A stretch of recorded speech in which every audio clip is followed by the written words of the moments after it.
Halo, assalamualaikum warahmatullahi wabarakatuh, Bang Tony.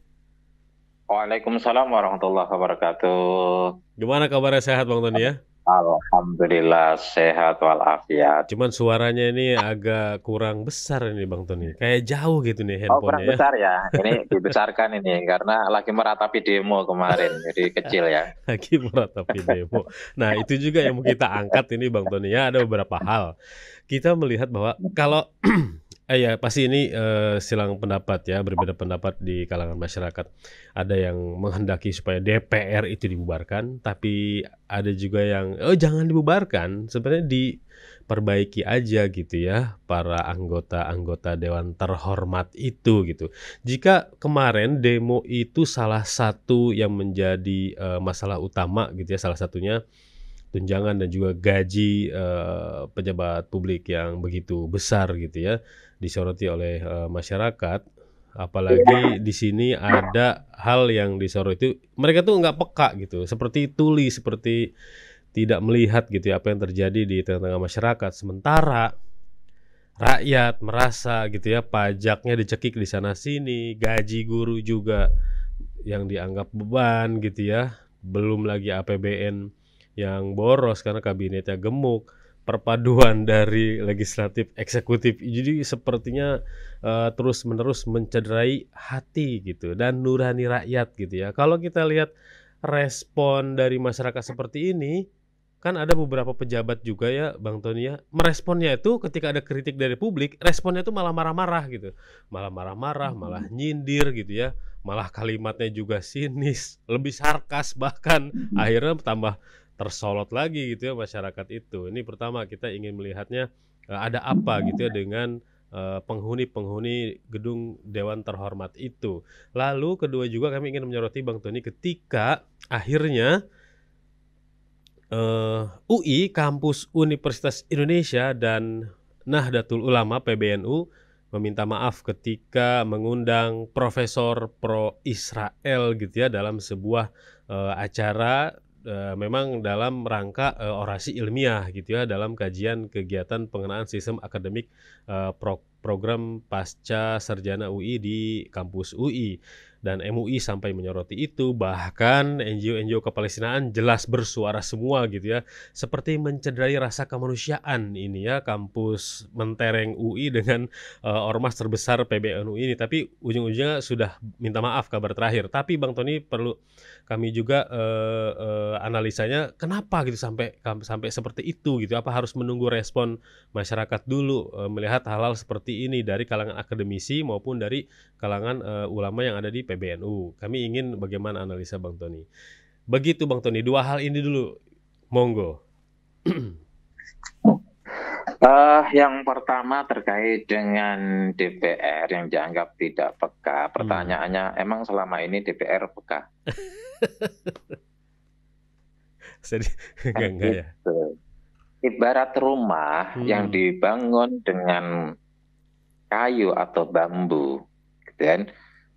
Kayu lah yang jenisnya banyak. mhm, Terus kemudian ada rumah itu rubuh di sisi kanan, diganti kayunya. Besok roboh di sisi kiri, ganti kayunya. Besok lagi roboh di sisi depan, ganti kayunya. 2 bulan lagi roboh di sisi kanan lagi, ganti kayunya. Padahal baru diganti. Ya, ganti DPR satu dengan ganti DPR yang lain. Berganti terus-menerus setiap tahun, ada yang mhm, ganti, ada yang masih tetap, tapi rumah itu tetap roboh. mhm, Kenapa? Karena kayunya tidak berkualitas. mhm, Jadi jangan persoalkan, kita seringkali mempersoalkan harian segmentatif, sesuatu yang remeh-temeh, tetapi tidak kemudian mempersoalkan sesuatu yang fundamental, mhm, sesuatu yang mendasar. Ini yang kemudian kita berulang kali menghadapi kasus yang sama. Kenapa? Karena itu daur ulang terus-menerus. Ya, tidak kemudian kita ganti fundamennya yang harus kita ganti, ya hal mendasarnya harus kita ganti melalui apa, rekrutmen DPR. Sekarang rekrutmen DPR, apakah ada syarat integritas, apakah ada syarat kualitas, ini menjadi sebuah persoalan, mhm, ya. syarat integritas. Kalau kemudian hanya boleh lulusan SMA untuk menjadi anggota DPR, jauh mana sih anak lulusan SMA punya kemampuan? Ini ngurus negara loh. Hmm. Itu sesuatu yang perlu kita renungkan bersama kenapa ini terjadi, gitu kan? Ya. Jadi karena itu, ya, yang perlu kemudian diperhatikan adalah bahwa fundamennya yang harus diganti, ya, dengan cara memperbaiki syarat. Maka rekrutmen DPR diawali dengan melalui partai politik, ya. Mestinya ada kriteria-kriteria, ada standar-standar yang harus dipenuhi, dan itu mesti dimasukkan di dalam perundang-undangan, bukan hanya standar ijazah. Apalagi ijazah juga bisa dipalsukan di pramuka kan. Yeah. Ya, apalagi kemudian paket C tidak mengurangi rasa sportif kita dan menghormati kita. Sering paket C ada yang bagus juga, paket B, paket A, macam-macam lah.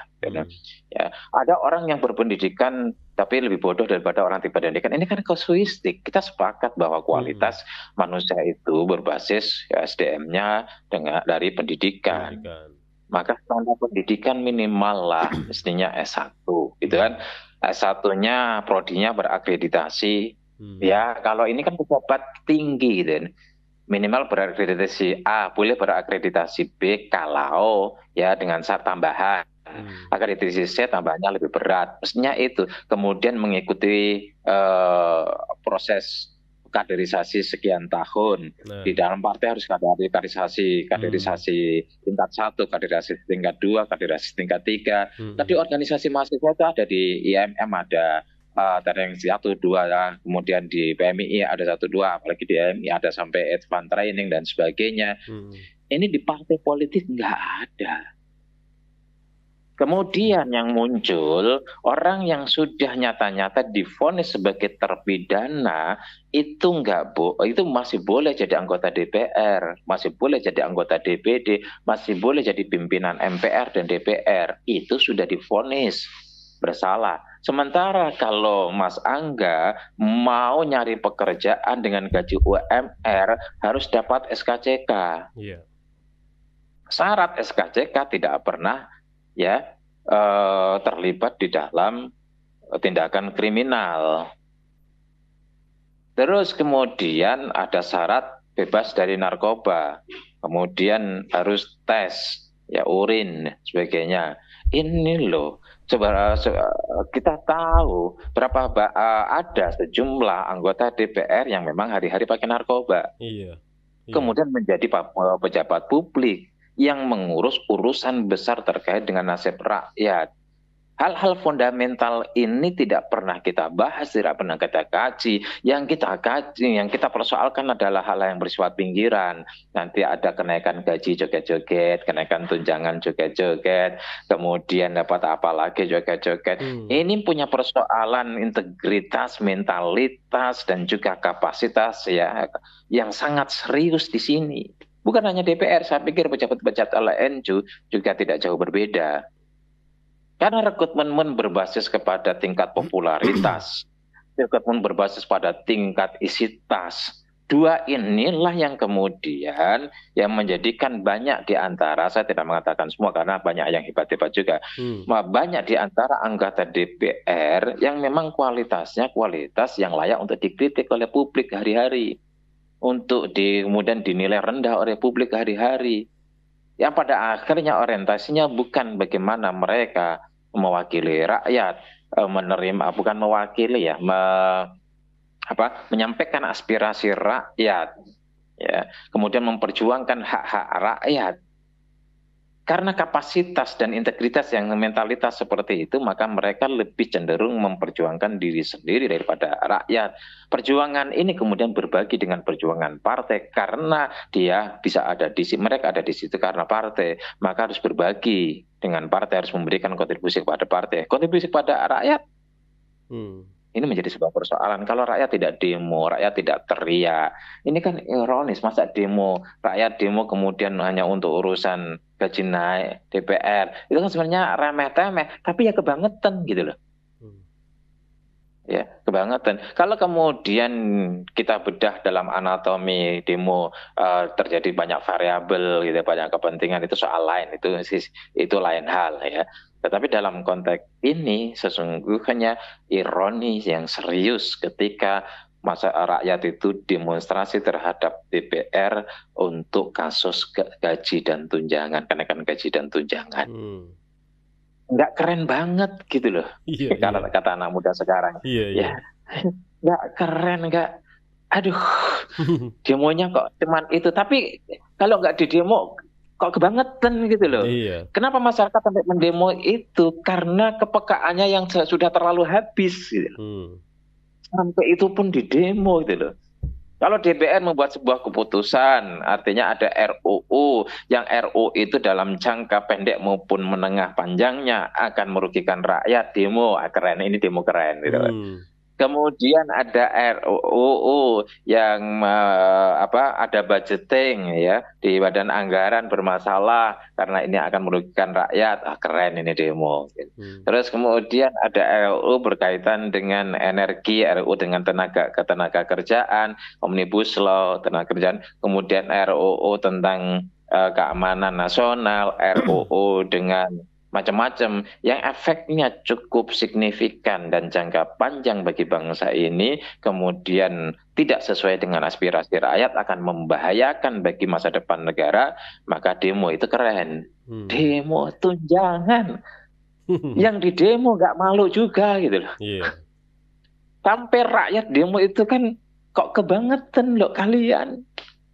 Ibaratnya begini gitu loh, anak-anak protes sama bapaknya karena sampai anak-anak banyak itu protes kompak sama bapaknya karena bapaknya beli motor.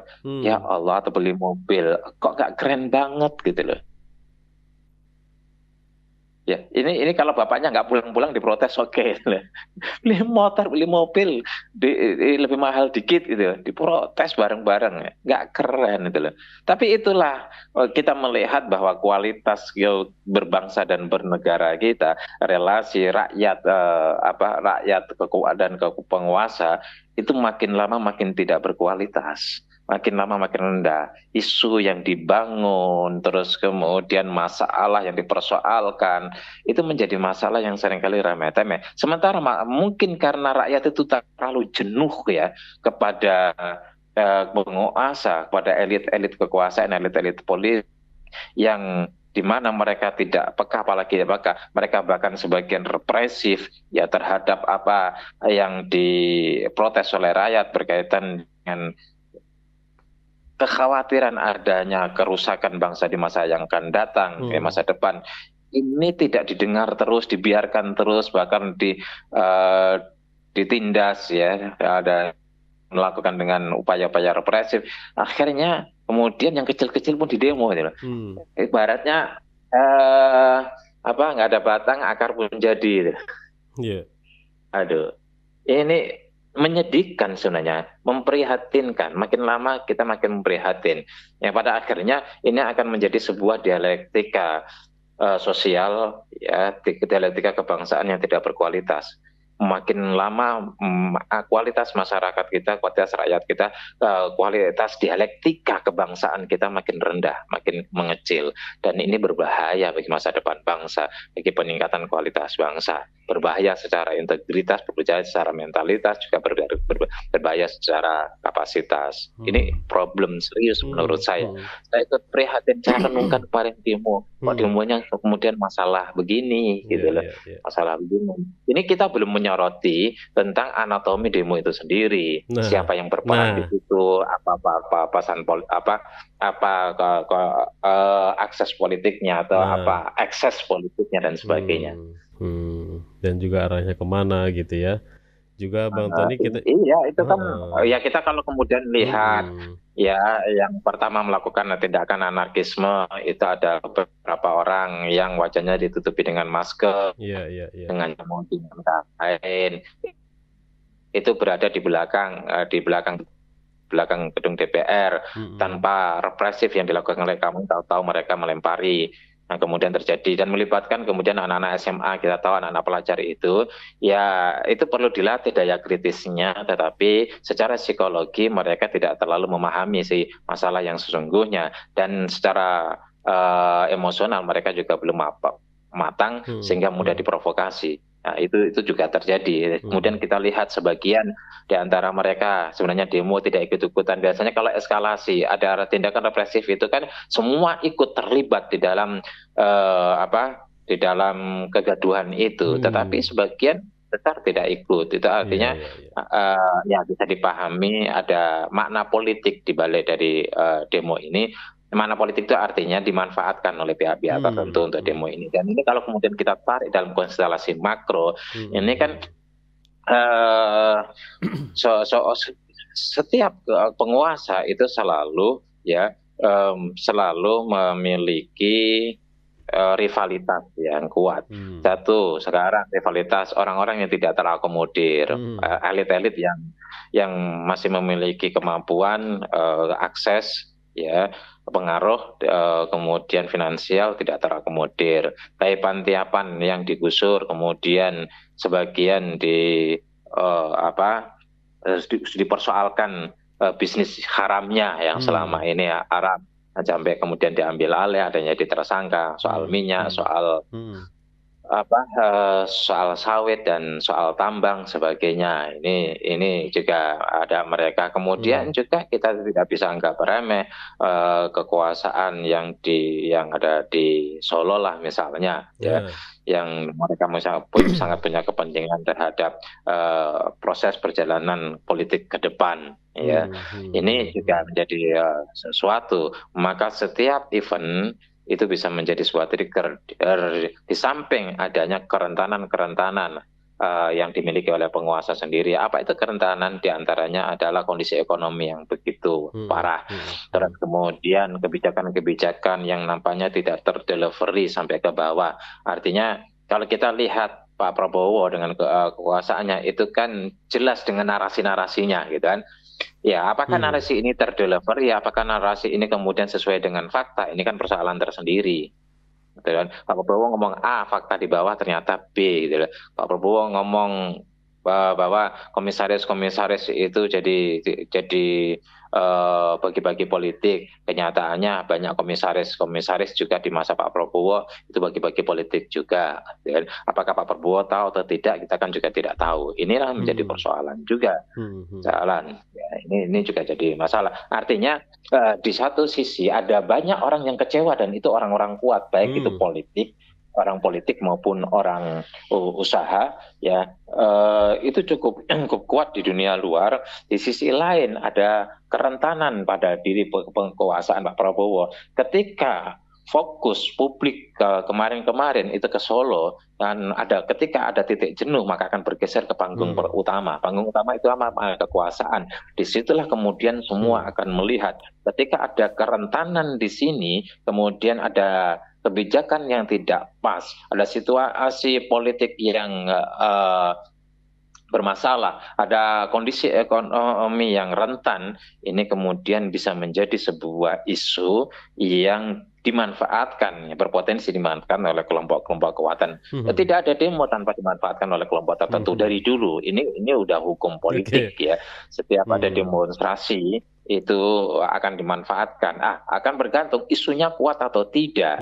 Kalau isunya sangat kuat, maka peluang untuk memanfaatkan juga akan kuat. Tapi kalau isunya tidak kuat, peluang untuk memanfaatkan juga tidak kuat. Sekuat-kuat apapun memproteksi sebuah protes dalam bentuk massal, kalau itu isunya sensitif, isunya seksi, maka peluang bagi kelompok rival untuk masuk itu sangat besar. Ini sudah menjadi sebuah teori. Gitu. Berarti Bang Tony, kita justru bisa melihat di sini apakah demo-demo yang muncul ini ataupun ke depannya gitu ya, memang hanya sebatas stimulus respon.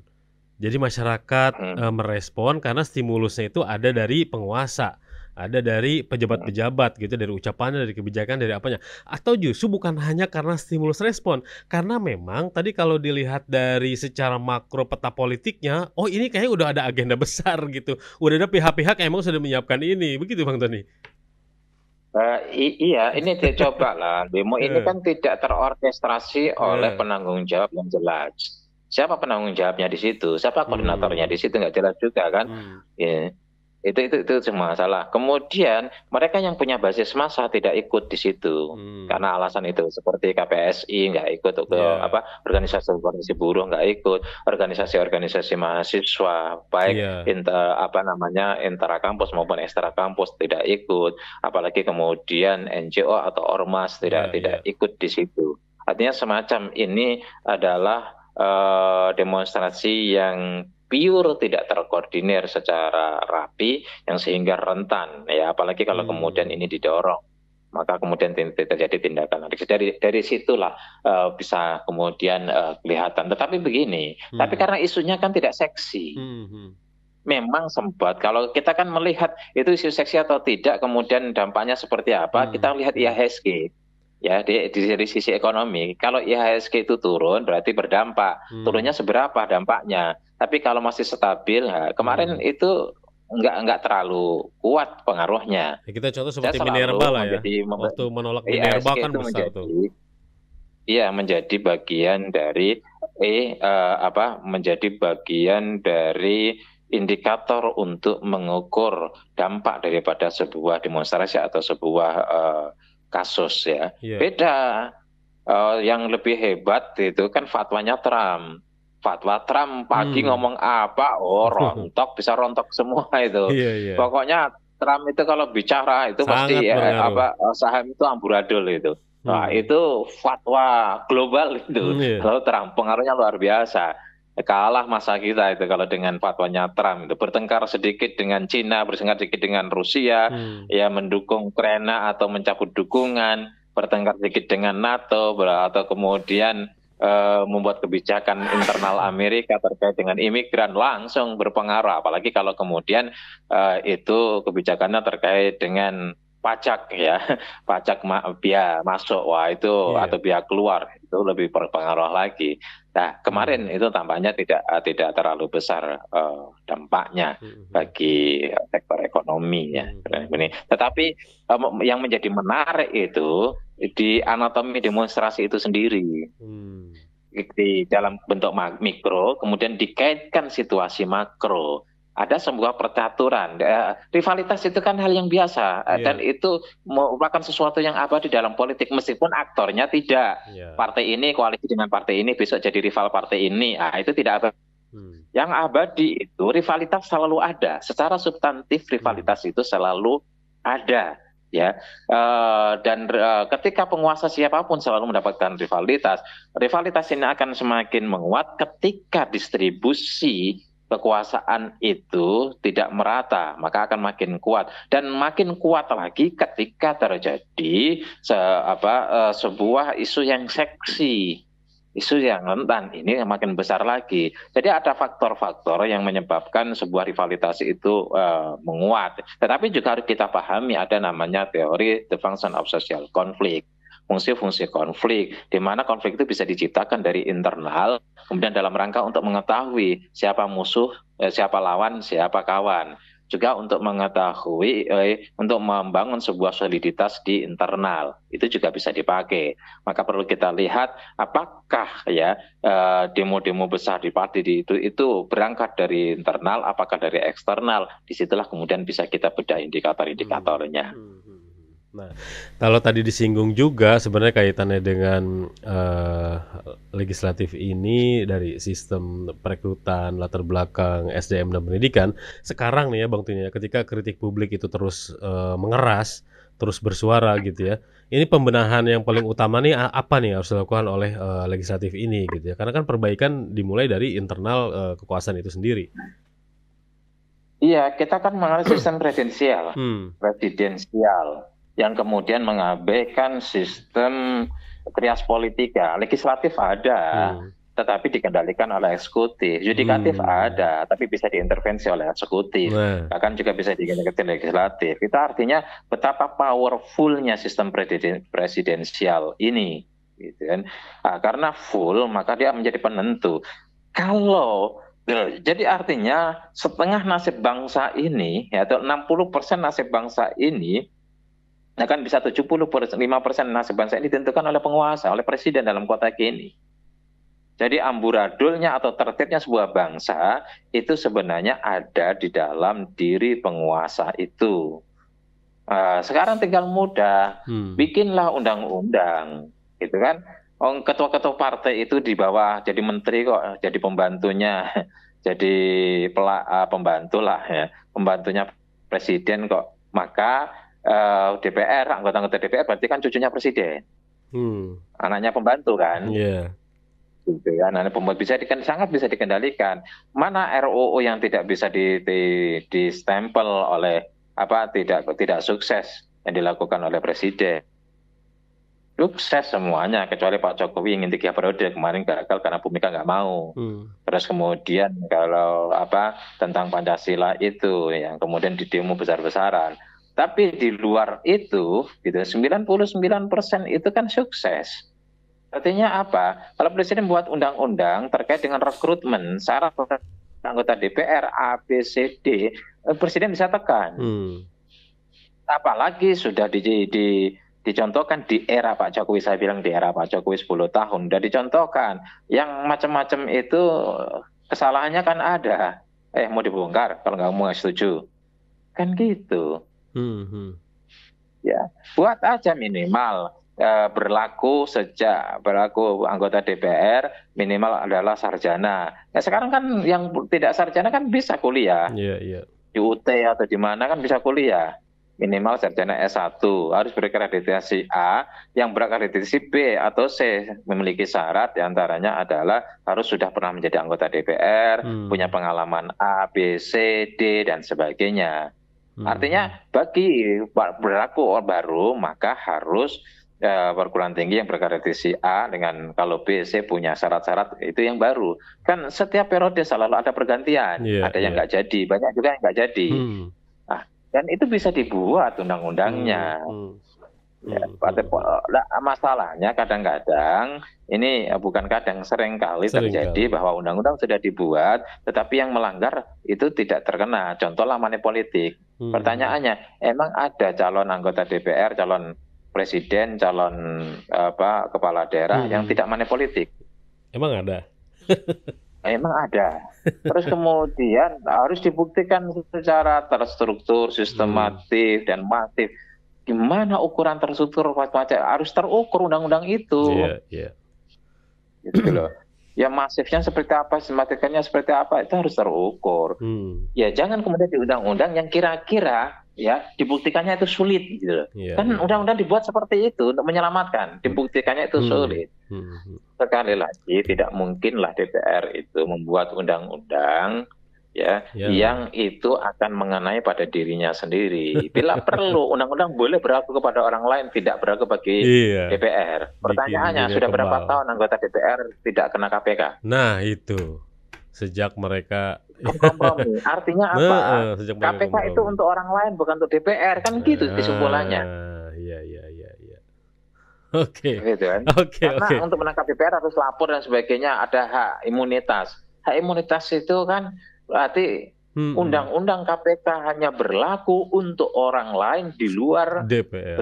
Anggota DPR. Kan artinya begitu. Dan ini nggak ada protes. Kalau protes semacam ini kemarin, oke. Gitu loh. Penting protesnya gitu ya. ganti. Ya itu kan karena udah capek protes karena yang gede-gede nggak direspon, yang kecil pun juga nggak direspon. Ya, sudah. Baik Bang Tony. Ini kita mengingat waktu ini. Kita ke isu kedua Bang Tony, mohon analisanya singkat gitu ya. Mencederai rasa kemanusiaan ketika UI PBNU mengundang profesor yang pro Israel ya. Ini komentar dari MUI ini sama NGO. Yang mengundang siapa? Yang mengundang PBNU dan UI. Iya, bukan MUI kan. Bukan MUI komentar hal itu mencederai gitu. kebangsaan, Iya, rasa pertanyaannya memang publik kemanusiaan. bertanya-tanya lah, masa sih nggak tahu track record orang semua Nah sudah itu, dilihat, nilai AI iya, juga ngeliatin, oh si ini kelihatan semua lah. mhm mhm. Ya publik nggak yakin, ini bahasa, publik nggak yakin mereka nggak tahu, Nah, gitu kan? heeh. Ya, kalau UI mengaku bahwa tidak tahu, publik nggak yakin, publik nggak percaya kalau Anda nggak tahu, kira-kira gitulah. Gitu. Mahasiswanya sampai Ya. demo kan. Itu satu. Kemudian yang Iya, kedua masih bagus lah karena tekanan kepada Israel itu bukan hanya dari Indonesia tapi dunia, mhm, seolah-olah semua sudah sepakat kecuali NATO ya mhm mhm. dan Amerika, semua sepakat bahwa itu terkutuk. Nah, ini akhirnya menyesuaikan diri lah yang ada di Indonesia. Dulu kan enggak mempunyai argumentasi, Iya punya iya, dasar-dasar faktual bahwa kami tidak salah. Ini bagian daripada pluralitas, inklusivitas. mmm, Ini bukan kerjasama. Ini kita bukan berarti kalau kerjasama memberikan dukungan macam-macam lah. Sekarang menjadi isu yang sensitif. Akhirnya semua mengikuti. Apakah kemudian kalau sekarang besok akan reda akan sama? Nah, ini menjadi sebuah mmm, persoalan, kayak menjadi persoalan. mhm Jadi mhm mhm. tapi hal-hal yang kayak gini saya nggak malas komentar sebenarnya, nggak terlalu bermutu gitu hal yang Iya, kayak gini ya. Ya akhirnya kan mmm, kemudian lebih banyak kepada permainan bahasa saja, ya iya bahwa iya iya, bukan persoalan psikologi, mental dan empati, ya, mmm, tetapi lebih bahasa pada permainan bahasa. Masa sih mereka nggak tahu, ya. Tapi masih mmm, masih apa hegemoni, ya, hegemoni persepsi publik global terhadap penindasan yang dilakukan oleh Israel, terutama mhm ketika Israel dikalahkan sama Iran, gitu mhm kan. mhm. Iya Dikalahkan iya Iran. iya Jadi iya kemudian iya, biasanya kalau orang kalah itu kan kemudian ditinggalkan gitu loh. mhm. Ya seperti Pak Jokowi lah, sekarang sudah nggak jadi presiden ditinggalkan banyak orang gitu kan. Kira-kira seperti itulah. Tapi Iya coba iya. kalau kemudian masih jadi presiden dikumpulin sama orang. Ya Nah. Pak Prabowo nanti setelah 5 tahun atau 10 tahun kalau nggak jadi presiden akan ditinggalin oleh orang-orang. Sekarang ya memuji, mendekat, Iya iya iya, macam-macam. Ya begitulah. macam-macam. Israel sekarang sedang kalah hegemoni global. Persepsi global terkait dengan sesuatu yang negatif oleh Israel ya ini menghegemoni di dunia sudah di dunia maka Mhm. mau tidak mau jadi ini permainan bahasa itu bisa lahir karena boleh jadi tidak orisinil genuine betul-betul lahir dari prinsip dan spirit diri atau organisasi atau Mhm kelembagaan, mhm mhm. tetapi bisa jadi karena situasi menuntut ya untuk melakukan itu. Akhirnya kalau ada teori agensi, Mmm. akhirnya membuat orang beradaptasi terhadap persepsi publik. Mhm. Jadi dia nggak setuju, dia nggak serak, dia beda. Tetapi karena Tapi persepsi karena publik publiknya begitu, ada kerentanan, ya, ada potensi konflik kalau dia mengatakan tidak, maka iya aja deh, kan iya gitu. aja deh, Kata ibu-ibu kan, kalau dia kamu setuju nggak? Iya iya aja deh, aja deh. daripada benjol kan gitu. Nah, Bang Tani, sebagai penutup gitu ya, sebagai penutup nih dari awal perbincangan kita, sebenarnya dari publik itu, dari masyarakat gitu ya, hukuman apa sih yang pantas diberikan dari masyarakat kepada gitu ya, orang, pihak, lembaga yang selama ini gitu ya, mencederai rasa kemanusiaan, mencederai etika, mencederai amanah, konstitusi, atau mencederai hal-hal lain yang menyebabkan kerugian untuk masyarakat. Jadi hukuman dari masyarakat yang lebih pantas itu apa? Ini sederhananya, jangan Hmm, pilih kalau sudah, itu hmm, bahasa formal dan iya, ritual belaka itu. Jangan iya, pilih DPR. Oh, kalau DPR bawa duit kok, Anda nggak heeh, milih DPR-nya, Anda milih duitnya. iya, Masalahnya apa? Masyarakat kita miskin, masyarakat kita tidak berpendidikan. Karena miskin, dan kemudian tidak berpendidikan, berpikirnya jangka pendek, bukan jangka panjang. Akhirnya apa? Masyarakat itu sibuk kepada urusan perutnya, kepada urusan hari-hari, kebutuhan hmm, hari-harinya, hmm, sehingga kemudian suka melupakan segala sesuatu yang pernah terjadi, gitu kan? Dosa-dosa pejabat, dosa-dosa lembaga, dosa-dosa institusi itu terlupakan karena apa? Ya memorinya nggak muat karena sudah penuh dengan persoalan pribadi. Itulah ya problem yang dihadapi oleh orang miskin. Maka ada istilah qatal faqra yakuna kufron itu, ya. Jadi orang miskin itu cenderung untuk berpikir diri sendiri karena udah habis, dia tertekan pada diri sendiri sehingga hal-hal yang di luar pada diri sendiri, apalagi itu berjangka pendek, berjangka panjang dan apa itu sudah lama itu akan terlupakan. Iya, iya, iya. Terlupakan. Ya, memang di tingkat kelas menengah atas, maka ada istilah Harrington itu, ya James Harrington itu seorang filosof itu mengatakan kalau mau kuat itu kelas menengahnya harus banyak. Kelas menengah kuat, kalau kelas menengah kuat negara akan normal. Kalau kelas menengah itu tidak kuat, ya itu tidak akan pernah normal. Kuat dalam pentingnya kelas menengah itu tingkat pendidikannya itu mayoritas di kelas menengah, tingkat ekonominya itu mayoritas tingkat menengah. Tapi kelas menengah kita ke atas itu kan kecil, apa akibatnya yang jadi ini jadi problem. Jadi kalau kemudian kita bicara saya lebih cenderung untuk menggunakan bahwa teori itu harus sesuai dengan praktek. Ya, artinya kalau kemudian kita nggak perlu kamuflase untuk mengatakan bahwa harus kita berikan ini masalah, saya lebih cenderung pada persoalan fundamentalnya itu apa itu diselesaikan. Selama persoalan fundamental itu tidak diselesaikan, maka akan berbagai persoalan menjadi akibatnya di hilirnya itu terus akan menjadi masalah dan cuman berganti aja, berganti waktunya, berganti kasusnya, berganti masalahnya. Kenapa? Di hulu nggak diselesaikan. Itu yang jadi salah. Baik Bang Tony. Terima kasih banyak Bang Tony dialognya di pagi hari ini. Semoga selalu sehat. Insya Allah kita jumpa lagi Rabu depan. Assalamualaikum. Insyaallah. Waalaikumsalam warahmatullahi wabarakatuh.